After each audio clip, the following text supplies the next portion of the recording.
अहले बैत। मैं कह रहा हूं कि उन जालिमों ने क्या मौला कायनात के ऊपर कुफर का फतवा नहीं लगाया? खवारिज ने अकबर गाली देना छोड़, जो या उठाओ इन सारी किताबों को उठाकर दरिया के अंदर बहाओ।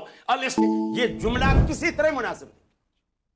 खास हम तो फिर भी गुनाहगार हैं, जो हैं सब कुछ, लेकिन सहाबी के अकीदे के बारे में भी इस तरह के जुमले कहना जिस तरह मेरा अपना जाती अकीदा है, ये नहीं। कोई सहाबी किसी दूसरे सहाबी के दर का मांगता नहीं था। सारे सहाबी अल्लाह के दर के मांगते थे। सहाबी होता ही वही है। अल्लाह के रसूल ने उनको हर दर से छुड़ाकर रब के दर पर बनाया था, हर जाई से हटाकर यकजाई बनाया था।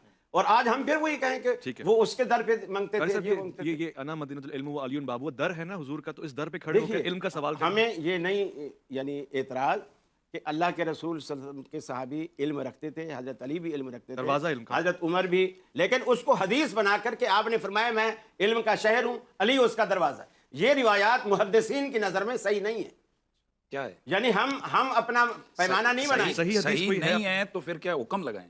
यही ज़ईफ है, हुक्म ज़ईफ है। मैं मुफ्ती साहब से पूछता हूं, साहब एक तो इस हदीस के हवाले से आप जरा कलाम फरमा दें। ये तो बहुत बड़ी बात है क्योंकि बहुत मारूफ हदीस है, मैं इल्म का शहर हूं, अली का दरवाजा है। और दूसरा ये ज़ाहिर है हर यानी सवाली सहाबी नहीं हो सकता, ये एक बात एक मौक़िफ़ है, मगर वो सूरह दहर में फरिश्ता सवाली बनकर आ रहा है, रोटियां लेके जा रहा है, कभी कैदी बनकर आ रहा है, तो ये तकाबुल सही है? देखें, बुनियादी तौर पर जब भी कहा जाता है कि फ़लाँ फ़लाँ के दर का सवाली, तो इससे मुराद कतआन किसी भी कहने वाले की नहीं होती है कि वो अल्लाह की मुकाबले या टक्कर में ये समझता है कि अल्लाह नहीं देता बल्कि बंदा ही देता है। ये जो कहा जाता है कि सारे लोग अली के दर के सवाली हैं, तो उसका मतलब वही है कि जो आपने हदीस की तरफ इशारा किया। अजीब बातें कहते हैं साहबा अल्लाह के दर के मांगते थे, उन्हीं साहबा को अल्लाह के रसूल फरमाते हैं अना मदीनतुल इल्म व अलीयुन बाबुहा मन अरादल इल्मा फलियातिल बाब। जो इल्म चाहते हैं वो अली के दरवाजे, अली के पास जाए, बुए के ऊपर जाए, दरवाजे पे जाए, अली के पास जाए। भाई खुद रसूल खुदा अली के पास भेज रहे हैं और सहाबा अली के पास आ रहे हैं।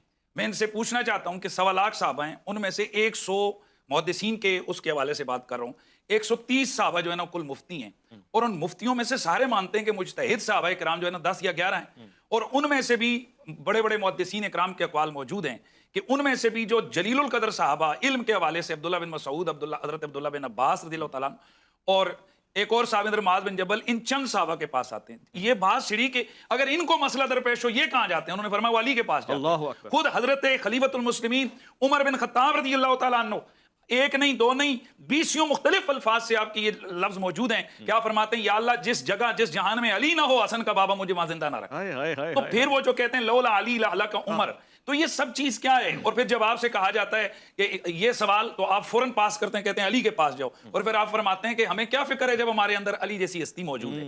तो ये इस सेंस में कहा जाता है जब भी ये बात कही जाती है। रह गया मामला कारी साहब का, बुग़्ज़ के साथ सींग नहीं होते हैं। बुग़्ज़ क्या होता है?